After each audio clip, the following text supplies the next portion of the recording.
Here are some examples in First Law of Thermodynamics. A 3000 joules of heat is added to a system and 2500 joules of work is done by the system. What is the change in internal energy of the system? So we know that the formula to calculate the internal energy of the system is change in U is equals to Q, which is heat, plus or minus W, which is work. The sign of the work that we are going to use depends on how the work is done in the system. We use a positive work if the work is done on the system. So positive work if the work is done on the system. And negative work if the work is done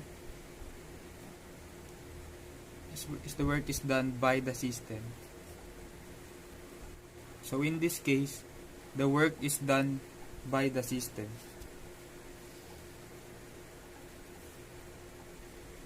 So we use a negative work. So change in U is equals to Q minus W. Now we just have to plug in our given heat and work to our formula to get the change in internal energy. So change in U is equals to Q, which is 3000 joules of heat, minus the work done by the system, which is 2500. So change in U is equals to 500 joules. So 500 joules is the change in internal energy of the system. Another example. A 2000 joules of heat is added to a system and 2500 joules of work is done on the system. What is the change in internal energy of the system? So again, we use the formula for the change in internal energy, which is the change in U is equals to Q plus or minus W. Now in this case, the work is done on the system.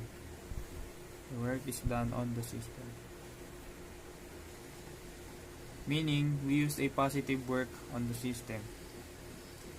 So our formula will going to be change in U is equals to Q plus W. Now we just have to plug in our given heat and work on our formula to get the change in internal energy. So change in internal energy is equals to Q, which is 2000 joules, plus work, which is 2500. So change in U is equals to 4500 joules.